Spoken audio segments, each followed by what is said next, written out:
Paz do Senhor. Aqui foi. Amém? Não, beleza. Então, shalom, boa noite aos irmãos, graça e paz. Que bom que nós agora estamos conseguindo divulgar de mais de uma forma a palavra do Senhor, e eu quero entrar justamente nesse aspecto. Certa vez,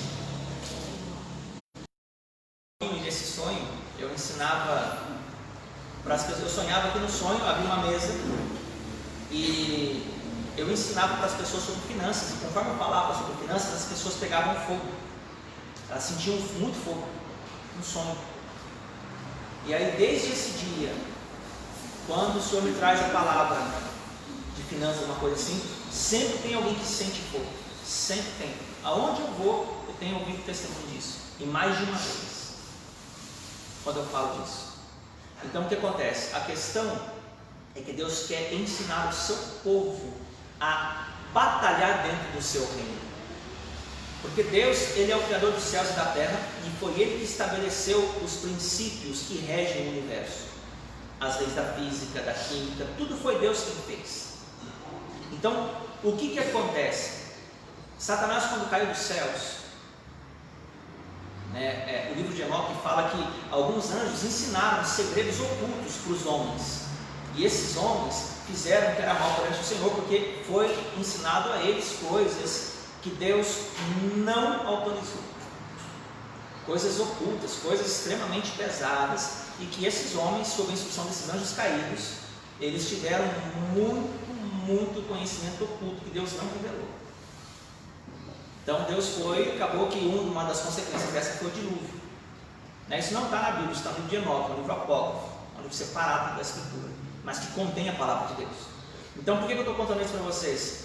Porque Deus estabeleceu princípios que Ele só foi ensinar para o homem de modo claro nas Escrituras, na Torá, no livro de Êxodo, no livro de Levítico, com clareza. Mas se você for olhar a história de Abraão também praticou coisas semelhantes, mesmo que sem uma referência na Escritura, naquele tempo que ele tinha, não é na época da sua vida. Porque no final das contas, se você for olhar, Abraão não tinha Bíblia, ele é a história narrada da Bíblia. O que Abraão viveu está escrito, ele não tinha referência. Então pense, Deus falava com ele, não tinha, onde é que ele ia tirar? Não, deixa eu ver se Deus está na palavra aqui. Ele não ia fazer isso. O negócio é confia ou não confia. Então, por que eu estou contando isso para vocês? Porque Abraão, por várias vezes, você conhece a história dele, ele era um altar para Deus. E Abraão erguia um altar, e Abraão era um altar. Você pode ler Gênesis 12, 13, 14, tem vários altares que Abraão era. Por quê? Porque eles são símbolos, são coisas, são formas de guerra. O contexto de Abraão não é propriamente guerra, mas Deus envolve aliança com sangue. E de onde sai o sangue? Sai de ofertas cortadas, derramadas no altar. Então Deus é um Deus de aliança. A maior aliança que nós temos com Deus é de Cristo Jesus, e Cristo é uma oferta, foi a oferta absoluta de Deus.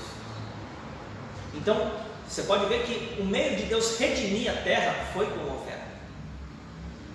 Então, quando eu não tenho esse conhecimento, eu acabo que eu sou roubado e destruído, como diz Oséias capítulo 6, lá no verso 4, verso 6, quer dizer, Oséias 4, 6 diz o quê? Vai 6, 4. 6, 4. Meu povo é destruído porque lhe falta conhecimento. Vai 4, 6, 4. Depois vocês podem olhar lá, mas está lá. Então, o que eu quero dizer para vocês? É que hoje nós vamos estudar uma dessas armas espirituais, os quais Satanás conhece e ensina os seus adeptos, ensina os seus servos a praticarem. E o que é para a direita é para a esquerda, porque o princípio quem criou foi Deus. Quem instrui, esse leva vantagem sobre o não instruído. Então, por exemplo, muitas guerras das nossas vidas não tem a ver com jejum, não tem a ver com oração, não tem a ver com campanha no monte. Tem guerras que nós só vamos vencer com ofertas. Por que você acha que Deus ofertou Jesus? Porque não tinha outra forma de redimir a humanidade. Porque se tivesse, certamente ele faria. Por que foi mais difícil? Porque é o único jeito. E Deus, Ele não remediou como muita gente pensa. Nossa, Deus viu que Adão caiu e falou, nossa, e agora? Eu tenho que ter um plano, o que eu vou fazer? Ah, já sei, vou enviar Jesus. Não foi isso com Deus. A palavra fala que o cordeiro foi morto quando? Desde a fundação do mundo. Então note que Deus criou todas as coisas a partir de um cordeiro morto. Você consegue entender isso? Apocalipse 13:8, e adorá-la-ão todos aqueles que habitam sobre a face da terra, cujo nome não foi achado escrito no livro da vida do cordeiro. Então, por exemplo, o que você vê? Olha só, tendo isso em mente, o cordeiro foi morto desde a fundação do mundo. Então, o que é a fundação? É a base da existência. Então, o cordeiro já estava morto. Agora, olha que interessante. Tendo isso como pano de fundo, olha o Gênesis. No princípio, Deus criou o tempo. No princípio, tempo, marcação. Criou Deus os céus e a terra. Você pode ver que o cordeiro morto não houve menção de palavra. Ele apenas havia sido morto. Porque no princípio era a palavra estava com Deus e a palavra era Deus. Então, olha que coisa interessante. Então, criou Deus o que? Os céus e a terra. A terra, porém, era sem forma e vazia. Havia o que na face do abismo? Havia trevas sobre a face do abismo, e o Espírito de Deus pairava por onde? Sobre as águas, é isso? Agora, olha que interessante, para você pensar. Águas, nas Escrituras, elas podem ter pelo menos duas referências. Jesus disse, João capítulo 7, verso 38, quem crê em mim, como diz a Escritura, do seu interior fluirão rios de águas vivas. No verso 39, João fala o seguinte, que isso falava a ele, referindo-se ao Espírito que seria derramado. Então, águas podem se referir ao Espírito. Amém? Agora, Efésios capítulo 5, lá no verso 26, o apóstolo Paulo está falando a respeito de casamento, ele fala o seguinte, que Jesus, ele limpa a igreja, né, tendo-a purificado por meio de lavagem de água pela palavra. Então veja que água também pode ser a palavra de Deus, dentro da Escritura. Então estou dizendo para você que pode ser tanto o Espírito quanto a palavra. Por que eu estou te contando isso? Agora nós vamos voltar lá para Gênesis. Havia Deus pelos céus e a terra era sem forma e vazia. Havia trevas sobre a face do abismo. Trevas. O que é trevas? Oposto à luz. Você já vai entender o porquê. O Espírito parava sobre o quê? Águas. Olha que coisa interessante. Águas. Então, o Espírito não parava sobre o Espírito. Parava sobre as águas. O que seriam as águas? Podemos pensar que é a palavra. Você concorda comigo ou não? Por quê? Porque nós vimos lá em Efésios que Jesus purifica a sua noiva por meio de lavagem de água pela palavra. Então a palavra de Deus é um símbolo de água. Beleza? Então o Espírito parava sobre o quê? Sobre as águas ou sobre a palavra. Só para você entender. O que acontece depois? Disse Deus, haja luz e houve luz. O verbo hebraico para haja luz ali, ele está mal traduzido. Se você for olhar, a ideia principal dele é ser, existir, haver. Agora, ser vem antes. Então, sempre nós traduzimos pelo mais próximo possível nos sentidos de significado. Por exemplo, pode ser 1, 2, 3. Geralmente, o mais comum é o primeiro, depois o segundo, depois o terceiro em ordem de significado. Vocês estão entendendo o que eu estou falando? Sim ou não? Sim. Então tá. Então, a palavra lá para haja luz seria melhor traduzida se colocasse seja luz. Mas ia ficar estranho se Deus falasse seja luz e de repente a luz aparecesse. Só que entendendo o pano de fundo que eu dei para vocês, quem foi morto antes da fundação do mundo? O Cordeiro. Quem é o Cordeiro? É a palavra, Jesus. Então quando Deus diz seja luz, Ele está chamando Cristo Jesus o quê? A ressurreição. Porque Jesus fala que eu sou o quê? A luz do mundo. Olha, eu estou falando para vocês aqui, ó. Eu sou a luz do mundo. Então quando Deus diz seja, Ele está chamando o verbo criativo a aparecer, porque ele foi morto antes da fundação do mundo. E aquelas trevas que haviam sobre a face do abismo, elas eram do cordeiro morto ou apagado. Estão entendendo? Isso é tremendo, irmão, para vocês. Então, quando Deus chama, haja luz, ou seja luz, Jesus Cristo para fora, e depois a palavra fala assim, e viu Deus que a luz era boa, e fez Deus separação entre o quê?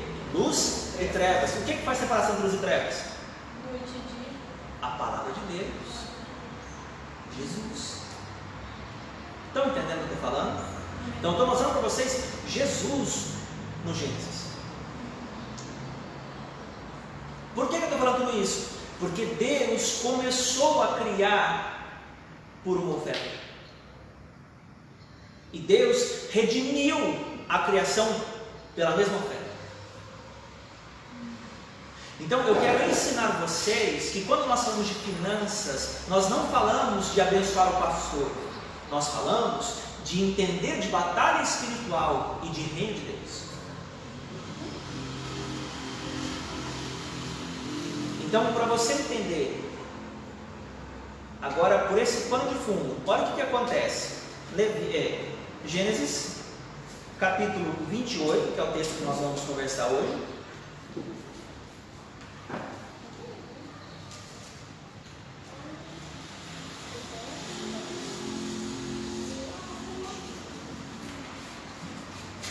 Nós vamos lá no verso 10.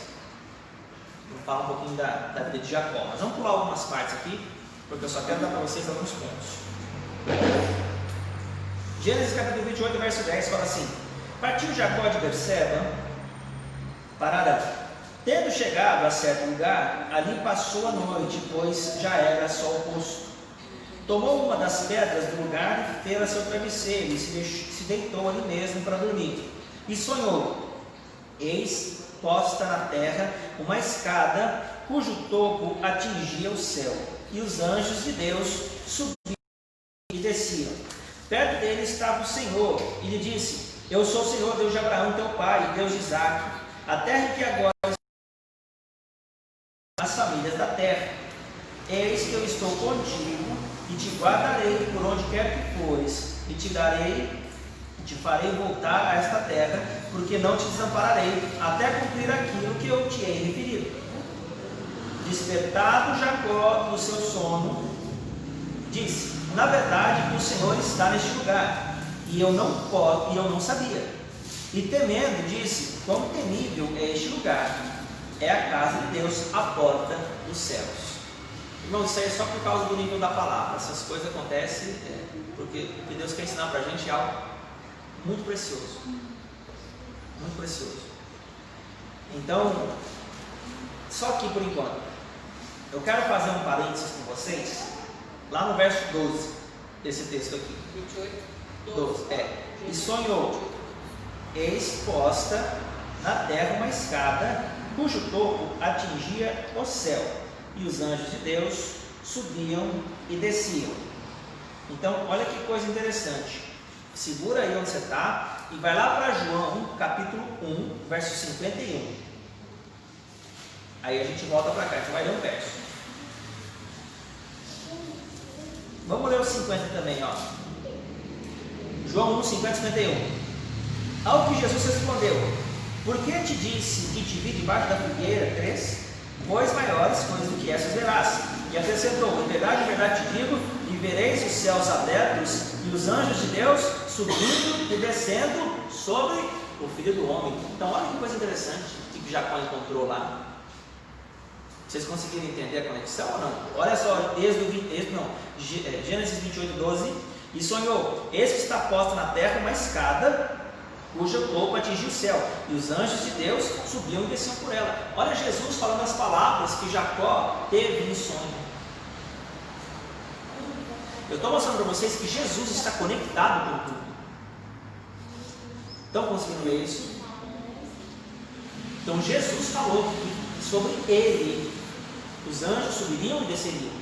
Então ele é a escada que leva aos céus, que Jacó sonhou, a ponto dele dizer no verso 17: e temendo disse: quão terrível é este lugar! É a casa de Deus, a porta dos céus. Jesus disse o quê? Eu sou a porta. Então olha que coisa interessante que é. E a porta é o quê? É uma oferta. O Cordeiro foi imolado desde a fundação do mundo. Deus amou o mundo de tal maneira que deu o seu Filho unigênito. Então entenda que as suas ofertas são portas. E eu vou te ensinar mais do que isso. Hoje vocês vão entender o quanto que o diabo luta para tirar esse dinheiro do altar onde o Senhor é honrado. E essa palavra hoje tem tudo para mudar a sua vida. Tudo. Então olha que coisa interessante. Nós estamos aqui ouvindo, nós entendemos aqui que quão terrível este lugar. É a casa de Deus, a porta dos céus. Agora vamos continuar o nosso texto aqui, ó. Verso 18. Tendo levantado Jacó cedo de madrugada, tomou a pedra que havia posto por travesseiro e erigiu em coluna, sob cujo topo entornou azeite. E ao lugar, cidade que outrora se chamava Luz, lhe deu o nome de Betel, e fez Jacó ali um voto, dizendo: se Deus for comigo e me guardar nessa jornada que empreendo, se me der pão para comer e roupa para que me vista, de maneira que eu volte em paz para a casa de meu pai, então o Senhor será meu Deus. E a pedra que erigi por coluna será a casa de Deus. E de tudo quanto me concederes, certamente eu te darei o quê? 10ª parte do dízimo. Então olha que interessante o que é um voto. Hoje você vai aprender a fazer um voto com Deus. Agora eu vou te dizer o seguinte: como funciona aos olhos de Deus o seu voto? Que até então as pessoas não abençoar, mas você não sabe nada. Ninguém te ensina o porquê, quando, como, o que acontece, por que é bom, por que não é. Hoje você vai aprender a lutar com essa área. Então o que é o voto com Deus aqui? Jacó foi o primeiro que fez. Agora, ele falou o que para Deus? Vamos de novo, verso 20. Fez também Jacó um voto. Se, olha a condição, se Deus for comigo e me guardar. Então Jacó pedia proteção na jornada que empreendo, e me der pão, provisão e roupa para que me vista, de maneira que eu volte em paz. Shalom, né? Prosperidade, tranquilo, família. Olha só, para a casa de meu pai, então o Senhor será o meu Deus. Então eu vejo aqui pelo menos 3 pontos: proteção, direção, né? No caso, o caminho que eu vou empreender, provisão e paz. Então Jacó falou: se Deus me fizer tudo isso aqui, de tudo eu lhe darei o dízimo. Então o que é um voto com Deus? É você chegar e verbalmente falar com Deus. Um exemplo: Senhor, se eu entrar naquela porta onde eu vou ganhar 6 mil reais por mês, um exemplo, tá? Um exemplo, meu primeiro salário é teu. Então o que você está fazendo? Você está votando. Deus vai, naquela situação, pela sua palavra, vai te abençoar e vai trazer de volta a oportunidade de você o quê? Honrar o que você falou. Se você não honrar, aquela palavra que te abençoou, ela reverte uma maldição para você, por causa do voto. Deixa eu te mostrar uma coisa. Eclesiastes capítulo 5. Abre aí. Eclesiastes capítulo 5, se eu não me engano, no verso 9, deixa eu confirmar aqui. Não, capítulo 5, verso 1. Guarda o pé quando entrares na casa de Deus. Olha que coisa interessante, na casa de Deus, né? Jacó disse que uma pedra seria a casa de Deus. Só para você ver como é que o negócio está no mesmo contexto espiritual. Olha só: chegar-se para ouvir é melhor do que oferecer sacrifícios de tolos, pois não sabem que fazem o mal. Não te precipites com a tua boca, nem o teu coração se apresse a pronunciar alguma palavra diante de Deus, porque Deus está nos céus e tu na terra. Portanto, sejam poucas as tuas palavras. Porque dos muitos trabalhos vêm os sonhos, e do muito falar, palavras nécias. Quando a Deus fizeres algum voto, não tardes em cumpri-lo, porque não se agrada de tolos. Cumpre o voto que fazes. Melhor é que não votes do que votes e não cumpras. Não consintas que a tua boca te faça culpado, nem digas diante do mensageiro de Deus que foi inadvertência. Porque razão se iraria Deus por causa da tua palavra, a ponto de destruir as obras de tuas mãos. Então olha só a reversão do negócio.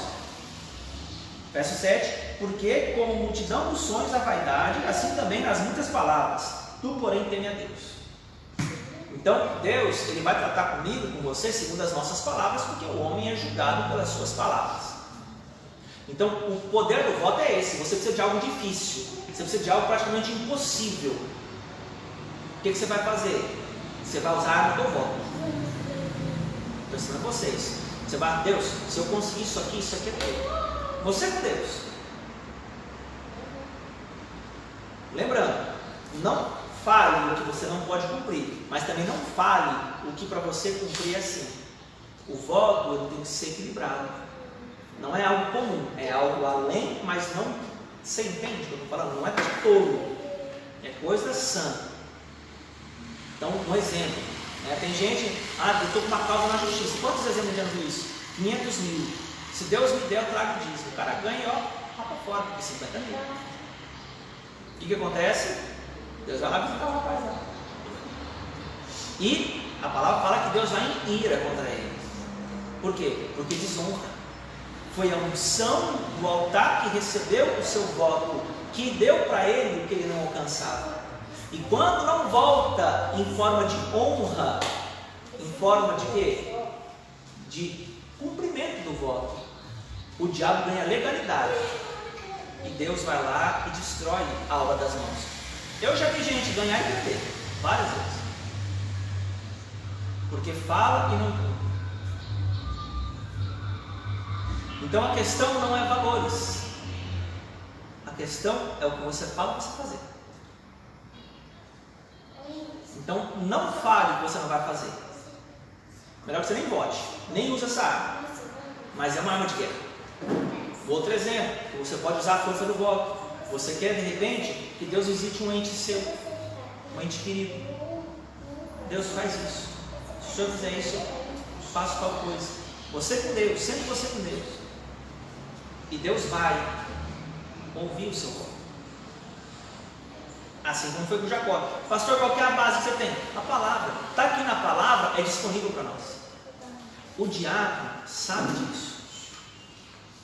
Então o que ele vai fazer para você? Ele precisa fazer com que você discorde, duvide, questione ou simplesmente ignore o que Deus está te ensinando. Porque a palavra de Deus é para você pegar e fazer, porque foi assim que Ele criou tudo. Ele criou e fez, e aqui está diante de nós uma arma de vitória, uma arma de guerra. Depois de gravar, eu vou ensinar outras coisas para vocês, porque não dá para soltar tudo de uma vez aqui. Mas nós vamos ser uma igreja guerreira, uma igreja conquistadora, uma igreja que vai destronar principado, potestade, um monte de coisa, porque Deus nos chamou para estar aqui, e o diabo sabe disso, e ele vai fazer o possível para que você não avance no que Deus tem, porque Deus quer devolver o que o diabo roubou para a minha vida e para a sua. Só que você está disposto a usar as armas que Deus te deu a conhecer? Ou você acha que não funciona, ou você acha que qualquer coisa diferente disso é balela, é coisa do pastor que quer ganhar dinheiro? Vamos cuidar, porque o diabo te rouba nesses enganos. Quem disse a palavra é fiel para cumprir. Deus deve cumprir a palavra dele. Se isso não está na palavra dele, eu posso questionar. Mas agora a questão não é só Deus dar a palavra e fazer, tem que haver unção. É a unção que realiza. Então, cuidado no altar que você dá. Muito cuidado, porque a resposta, enquanto você está tendo resposta, você pode estar usando o seu altar ou o altar do seu pastor. Tem dois altares, tem o seu e tem o dele. Então, se você tem coisas, agora eu vou abrir algo mais profundo para vocês. Tem coisas que, por exemplo, a Priscila não pode alcançar, a unção que ela tem não chega. Aí um exemplo, ela vem e recorre a mim, pastor, vamos fazer?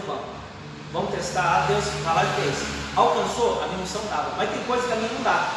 Eu tenho que buscar quem tem. Por exemplo, Joel, que ensinou sobre o cordeiro e as coisas todas. Aquele lá, A unção do cara que Deus deu para ele é tremenda, mas o tanto que aquele homem é generoso não tem igual. Então assim, tem coisa que o homem não consegue, ele vai ofertar lá em Israel, porque ele conhece outro cara que tem mais do que ele. Então é assim que funciona. Então tem coisas que não é num lugar só, tem coisas que você tem que reconhecer à sua volta. Por isso que a igreja é um corpo. Eu não tenho tudo, o Sueli não tem tudo, o Beto não tem tudo.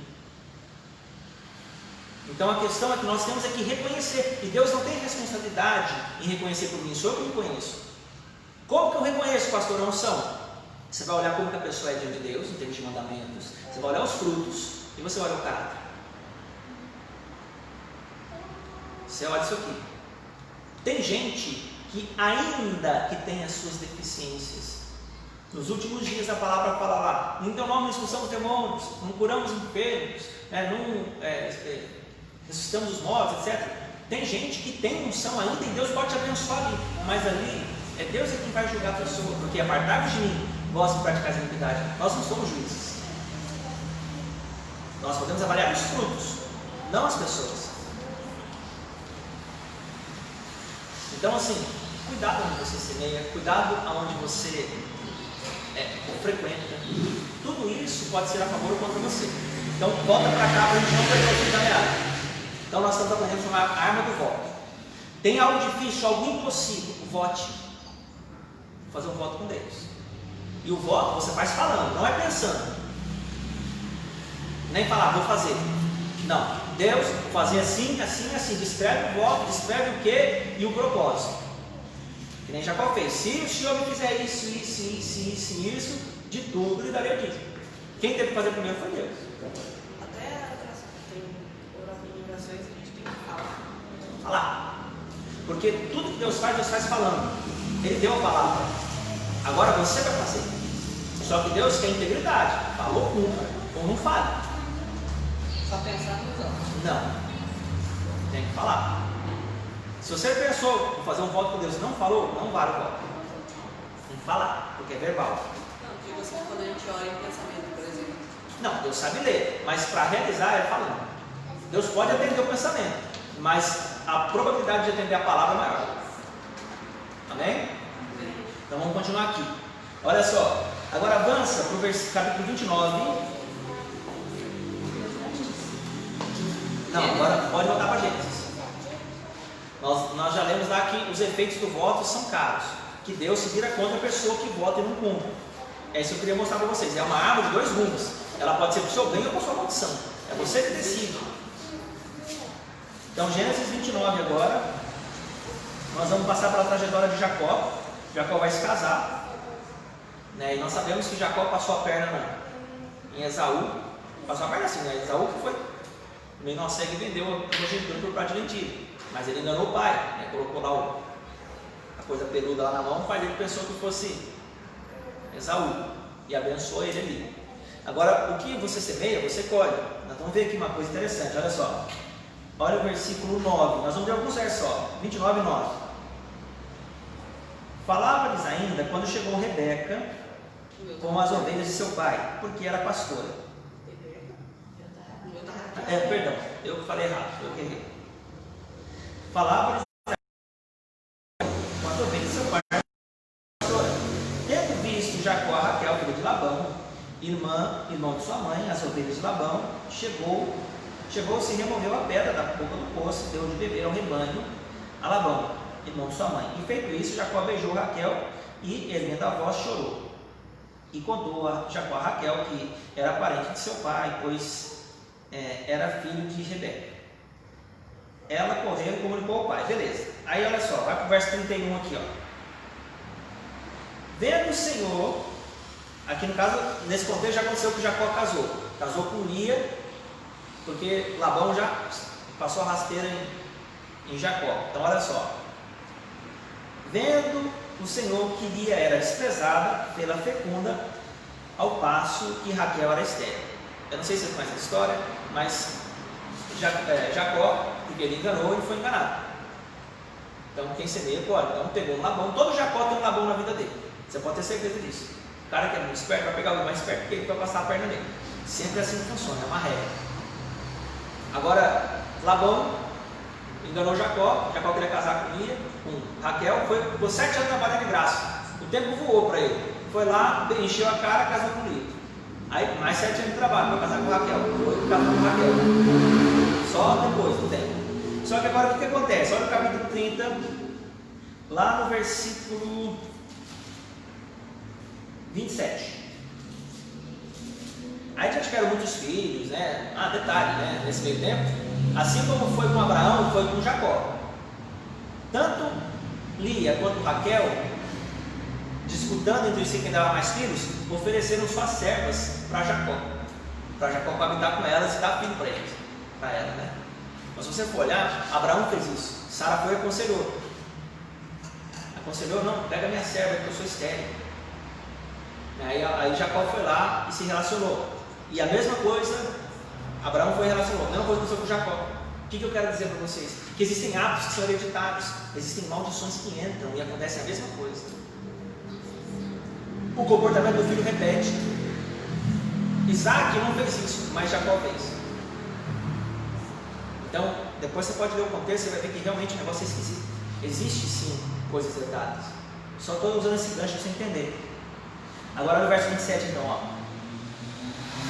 Labão lhe respondeu: achei eu mercê diante de ti, fica comigo, tenho experimentado que o Senhor me abençoou por amor de ti. Então olha que interessante, por que Labão, passador de rasteira, queria que Jacó ficasse lá?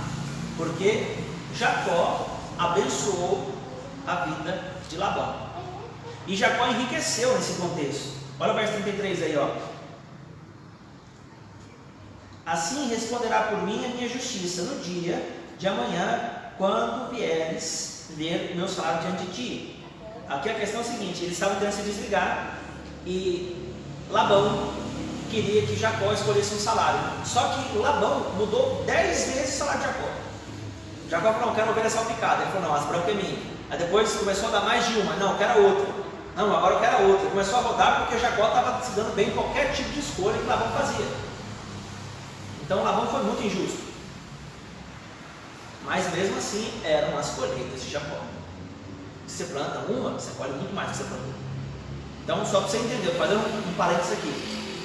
Um semeadura. Agora, olha o versículo 37.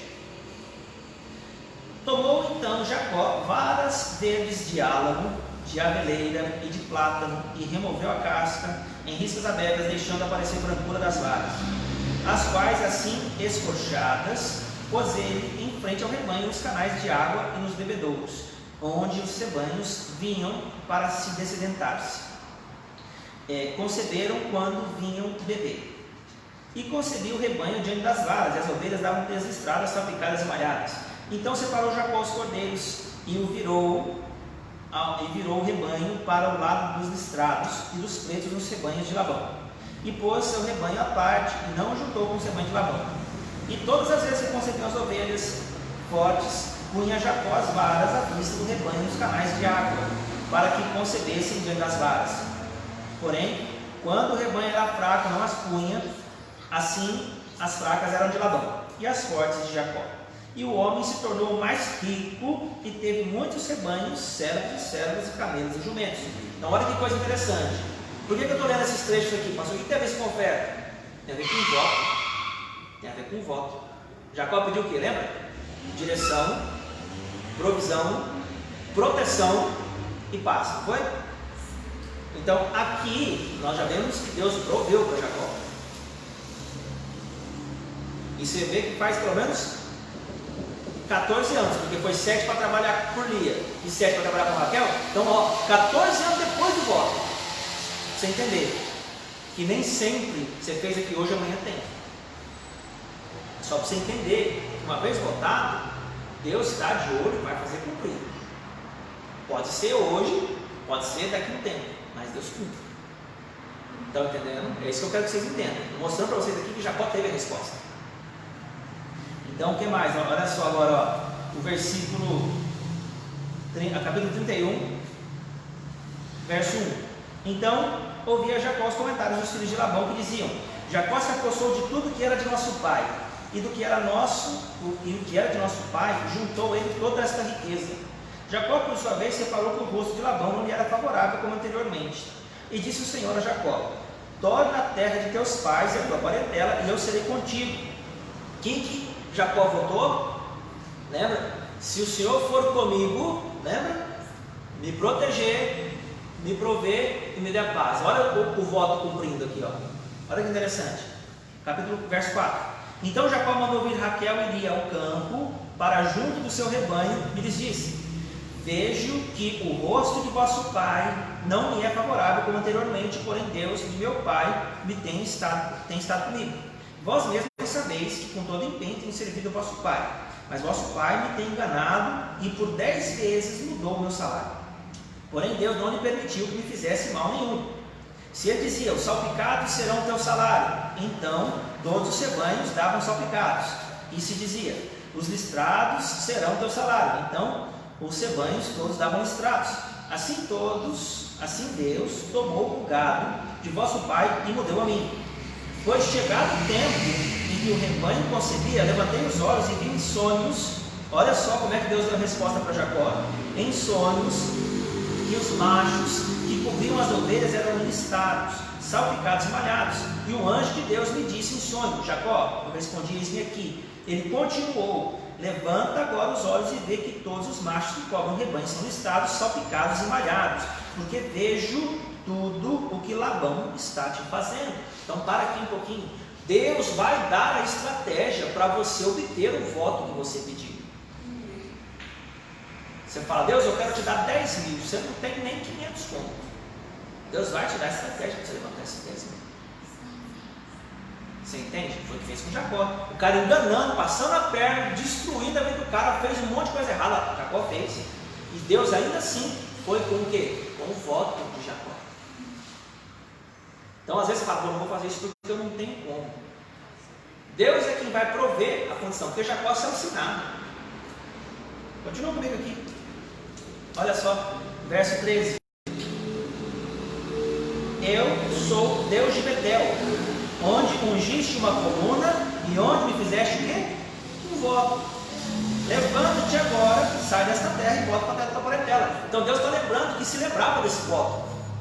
Deus está dizendo: mesmo depois de 14 anos, desse tempo todo, eu me lembro do que você falou e eu sou contigo. Então não é porque Deus não fez hoje, nem amanhã, nem daqui 2 meses, que Deus esqueceu e que não deu certo. Você tem que ter em mente isso. É uma arma, e Deus continua aqui velando para cumprir. Olha 17. Então levantou Jacó, e fazendo montar os seus filhos, suas mulheres e camelos, levou todo o seu gado e todos os seus bens que chegou a possuir. O gado de sua propriedade, que acumularam em Padã Arã, para ir a Isaac, seu pai, à terra de Canaã. Então, avançar, agora nós vamos lá para o versículo 36. Nesse contexto,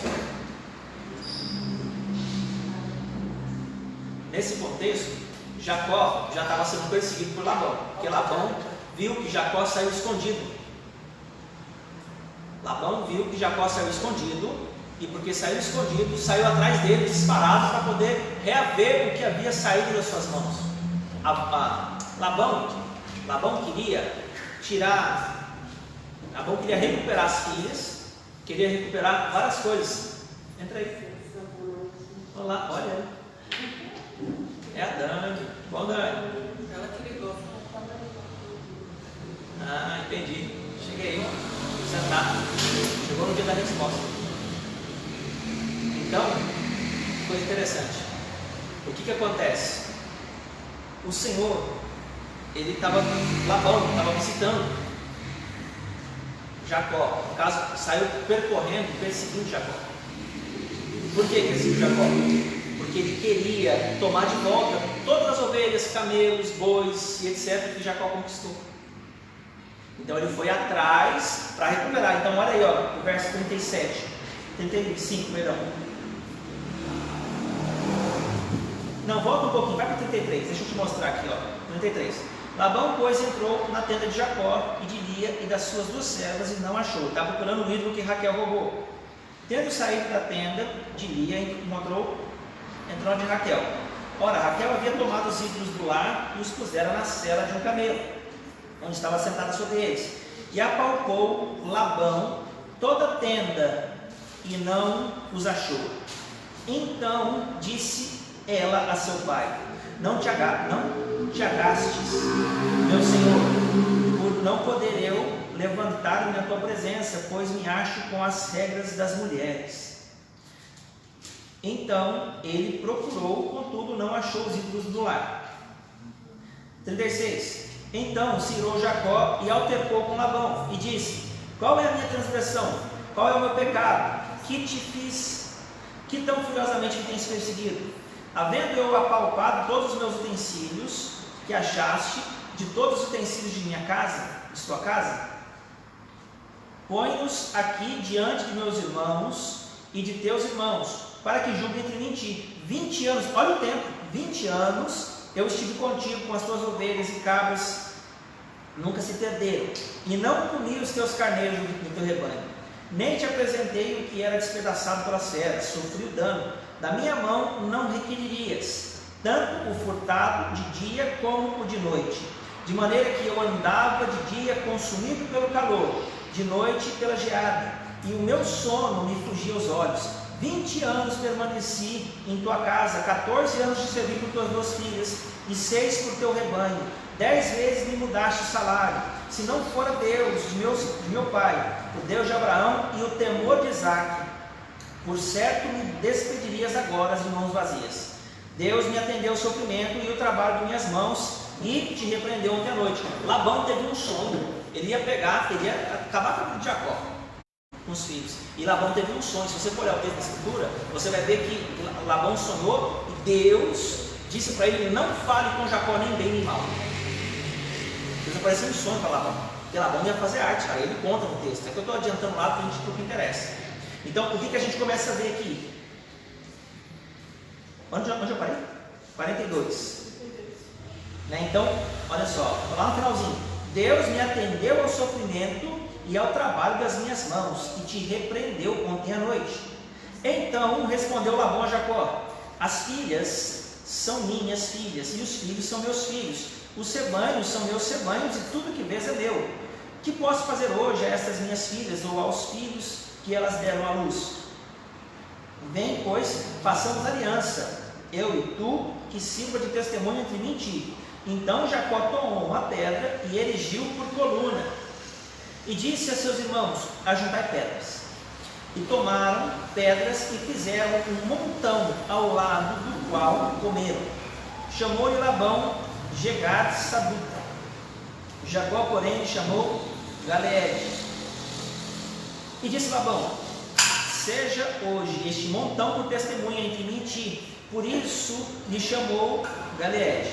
E Mispa, pois disse: vigie o Senhor entre mim e ti, e nos julgue quando estivermos separados um do outro. Se maltratares as minhas filhas e tomares outras mulheres além delas, não estando ninguém conosco, atenta que Deus é testemunha entre mim e ti.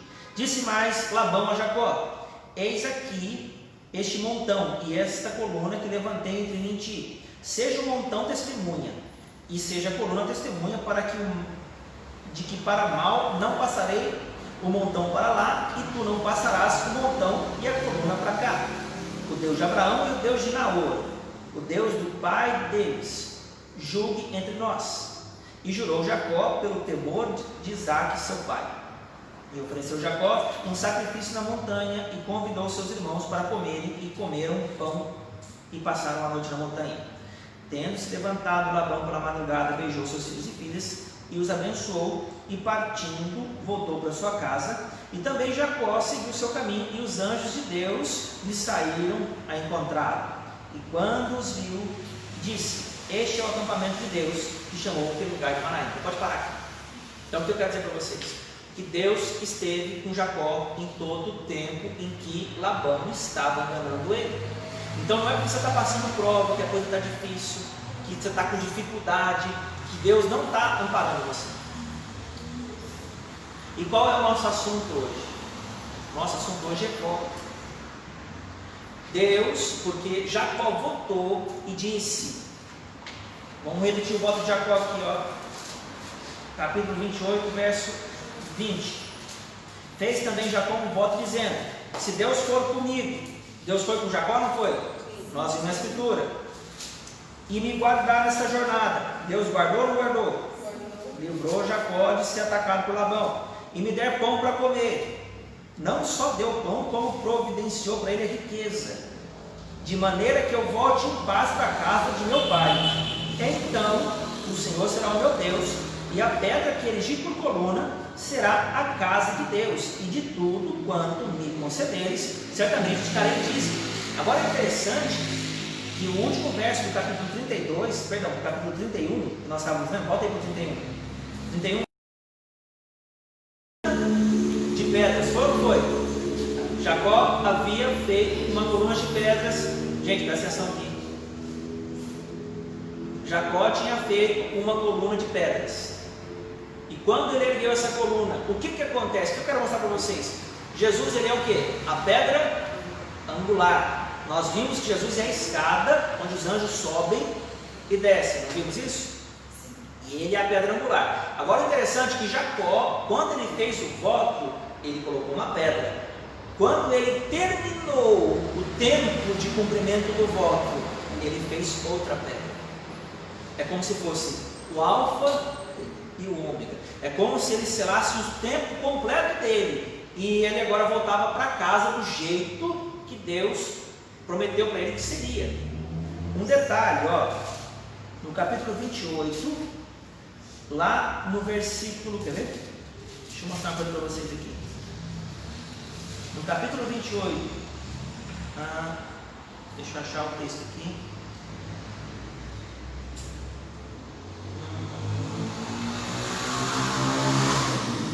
Bom, tá, no capítulo 28, lá no versículo 13. Olha o que Deus disse para ele antes de ele fazer o voto. Perto dele estava o Senhor e lhe disse: eu sou o Senhor Deus de Abraão, teu pai, Deus de Isaac. A terra em que agora estás deitado eu te darei, a ti e a tua descendência. A tua descendência será como o pó da terra, estender-te-ás para o oriente, para o ocidente, para o norte e para o sul. Em ti, na tua descendência, serão abençoadas todas as famílias da terra. Deus estava reforçando a promessa feita a Abraão, o avô dele. Em ti, no caso 15, eis que eu estou contigo, olha a promessa de Deus, ó, e o guardarei por onde fores, e te farei voltar a esta terra, porque não te desampararei, até cumprir aquilo que te hei referido. Deus disse para ele em sonho, Jacó fez o voto, repetiu as palavras, e isso foi cumprido, nem nós vemos aqui. Eu quero ler para vocês aqui, porque tudo que tem na Escritura, isso é um princípio que Deus tem de ação. Então assim, todas as vezes que você lê uma palavra na primeira vez pela Bíblia, por exemplo, voto quem fez primeiro foi Jacó. Quando você vai estudar a história de Jacó, você vai entender como é que Deus age em todos os outros votos. Porque é um negócio conhecido como lei da primeira menção. Para você saber como Deus age, você precisa procurar a primeira vez que a palavra existe na Escritura, e em cima disso você tem um parâmetro completo de como serão os demais. Entende? Então nós estamos lendo aqui porque o que é o voto? É uma arma do quê? De guerra. Então não é só questão de fazer e ter. Fazer e ter. É um altar. Né? Isso aqui vai ficar gravado, depois a gente vai poder ler. Depois eu quero orar por você. Tá? E orar pela graça. E por quem quiser também, né? Claro, eu estou dizendo porque nós já começamos o culto. E já foi dito antes. Então assim, para a gente fechar aqui a palavra de hoje, o que eu quero que vocês entendam? Que há várias formas de guerrear, e a mais, não vou dizer mais eficiente, mas aquela que o ser humano mais sofre resistência, são as finanças. E Jesus chega a dizer o seguinte: ninguém pode ser, ou serve a Deus, ou serve a riqueza. Existe um desequilíbrio cósmico quando o povo das trevas é mais generoso do que o povo da luz. Quando o povo das trevas é mais generoso do que o povo da luz se torna avarento. Há um desequilíbrio. Quando está excesso de generosidade nas trevas, é como se drenasse Da luz, a generosidade. Então, como que os filhos da luz vão agora recuperar a generosidade do povo? Conquistando a partir da generosidade pessoal um altar maior do que o altar das trevas. E por que nós temos a vantagem? Porque Jesus é a oferta suprema. Deus resgatou a humanidade por uma oferta suprema. Ninguém pode dar mais do que Ele. Então, por causa da oferta dele, a minha oferta e a sua tem mais valor do que a equivalente servindo a Satanás. Vocês estão entendendo o que eu estou falando? Então Deus quer levantar uma igreja que guerreia com oração, com jejum, mas também com consciência financeira. Porque a questão é muito maior do que dar ou não dar. A questão é o que está em xeque. Porque tudo que você não dá para Deus, você dá para o diabo. Grava isso. Tudo que você não dá para Deus, você dá para o diabo. Ou você vai gastar com vício, ou você vai gastar com uma roupa que estraga, um carro que quebra, uma coisa que perde, algo é roubado, sempre some. Agora, quando você começa a honrar a Deus, porque nós estamos falando aqui de honra, né? Nós falamos no começo do culto a respeito da honra, da unção do sacerdote, e que a unção do sacerdote que vai romper e alcançar o que você não alcança. Então, uma das armas que hoje nós aprendemos é o voto. Amém? Então nós vamos encerrar aqui, pedir para os irmãos aqui apertarem o botão. Eu quero passar coisas para vocês depois. Um abraço para quem está nos assistindo, foi um prazer ter você com a gente. Tá? Que Deus te abençoe. E se precisar, assiste de novo, porque essa palavra pode mudar a sua vida. Bom, um abraço para vocês.